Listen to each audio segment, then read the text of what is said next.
Hello friends! This week we're going to take things back Old Testament style and talk about exile. In the book of Jeremiah, the forces of King Nebuchadnezzar forced the Jewish people into exile in Babylon.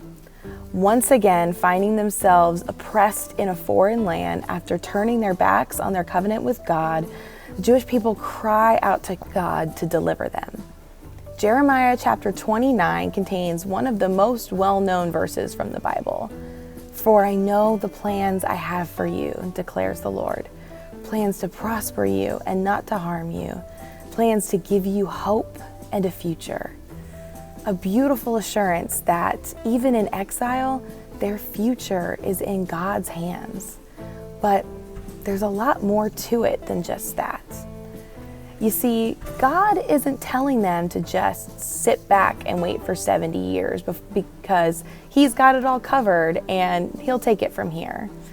God tells the people to build houses and settle down, plant gardens and farms, have families and watch them grow, and to seek the peace and prosperity of the city to which He had carried them into exile. He tells them to pray to Him for it because if it prospers, they too will prosper. God has plans to give His people a hope and a future, but in return, God is asking them to really live instead of waiting out their exile for things to get better. God wants them to build lives for themselves and to bear fruit in this foreign land that they've been exiled to.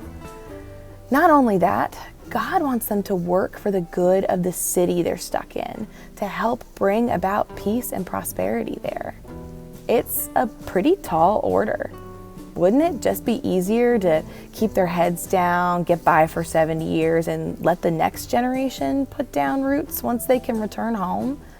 Sure it would, but that's not what God expects of His people.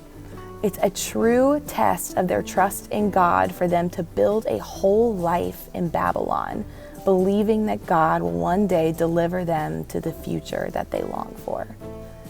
While we don't find ourselves in exile in a foreign land, this pandemic has certainly been an isolating and difficult trial.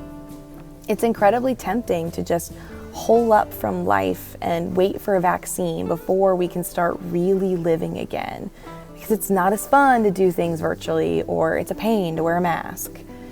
But as people of God, we are called to live because we have been given the gift of abundant life. And not only are we supposed to live, we are also called to seek peace and prosperity for the time and place that we are in. So think about what some of the things are that you've missed since the start of the pandemic, and how you can safely and creatively bring them back into your life. Or explore new activities that you can enjoy. Find ways to keep living life abundantly rather than waiting for this period to pass. Pray for a vaccine, but trust in God's plans for our future enough to keep going until that day comes. And seek to do good in this time and place. Our work as disciples doesn't stop when times are hard. Whether in exile or a pandemic, do all the good you can, by all the means you can, in all the ways you can, in all the places you can, at all the times you can, to all the people you can, as long as you ever can. See you next week, friends.